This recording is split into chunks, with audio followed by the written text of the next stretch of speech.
Hello everyone, I hope you are all doing well. Today's video is going to be about blushes, where to apply your blush, what type of blush do you need, and what type of finish to choose for your skin type. Of course, you could see here that I have swatches of blushes, and these are my favorite blushes, all of them that will be mentioned in this video, and these are going to be different textures and different finishes. So this is the type of a tip video and recommendations as well. So if you want to know how to get the perfect blush for yourself and where to apply it exactly for the most beautiful finish, then please keep watching. And yes, let's start. Okay, then I'm starting with no blush because I want to demonstrate to you where to apply the different kinds of blushes on my face. But first, let's talk about the different kinds of blushes. And of course, we know that the most popular type of blush is the pressed powder blush. Of course, there is also the loose powder blush type, like these mineral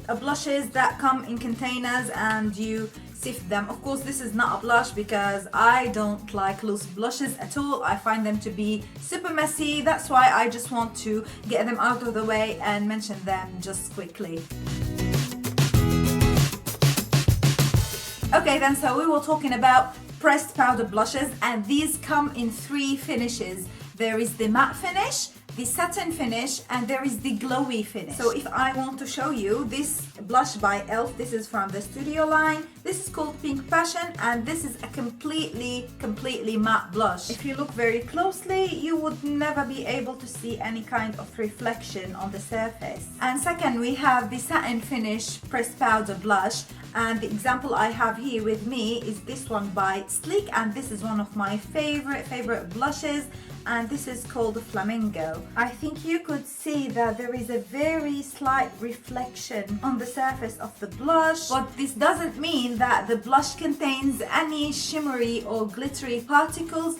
It's just the powder has a very slight sheen to it. This is the e.l.f. one, which is completely matte, and as you could see, the Sleek one just has a bit of reflection. Of course, to be honest, I prefer the satin finish blushes over matte blushes because they are still not very glowy, but at the same time they are less prone to become patchy on the face when you apply them. So the first rule, if you are going for a pressed powder blush, go for either the matte or the satin finish. But if you like glowy blushes on the face, and sometimes you see someone wearing a very glowy blush and you wonder what it is, it will usually be a baked blush. And of course, this is a pressed powder blush, but this is called baked, and they usually come in a dome-shaped circle, and they are super glowy and reflective, but they contain no shimmer usually. They are either satin or glowy. They look absolutely stunning on the face, and these are my favorite types of blushes. And to illustrate, this is the Laura Geller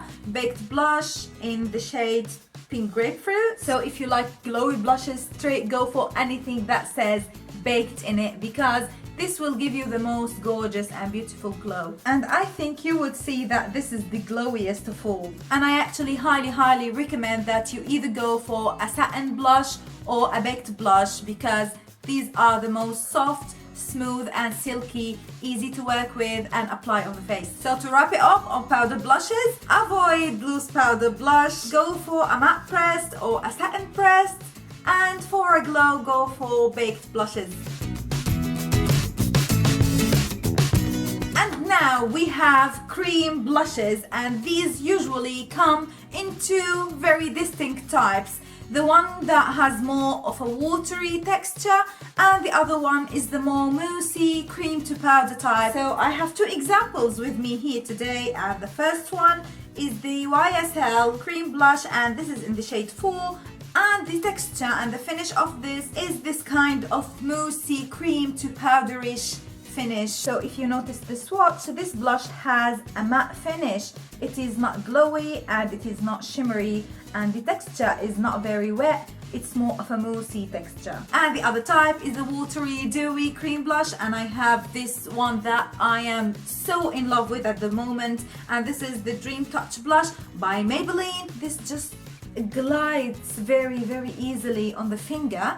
and when you apply it, you will feel that it is super cooling and very pleasant to apply, and it blends amazingly and it never gets patchy. This one has a more of a consistent texture, while the YSL one needs a bit more blending because it might get patchy if you don't blend it very well. So for those of you wondering whether you should get a cream blush or whether it is for you, I would say that you might want to have one or two in your collection, because these could be used as a base for your powder blushes so that your blush stays longer on the cheeks. Or you could just use a very pigmented cream blush for a more fresh, dewy, healthy, youthful, glowy finish. Anyway, I would say for versatility, cream blushes are great because if you travel with them, they won't break, and they are great for the summer or for layering under your powder blushes. That's why I would suggest that you get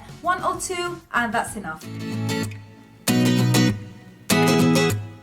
And now, speaking of color, and this is a very controversial topic of whether you should apply your blush on the apples of the cheeks or on the cheekbones and above, and I think this has to do with color. Neutral colored blushes go all over the cheek area up to the temples and probably here by the sides of the forehead, while colorful blushes go in specific, more confined areas like the apples of the cheeks, probably the tip of the nose, and a little bit above the brow. And of course, you could layer your blushes. You could go for a more neutral one all over the cheeks and then add a bit of color with another colorful blush on the apples of the cheeks to give it more of a youthful appearance. And I'm going to demonstrate to you on my face what I'm going to use and how I am going to apply my blushes. But first, let's go over the swatches here. We have these two colors that are very bright, and these would be perfect if you apply them on the apples of the cheeks. And so is this cream blush by YSL.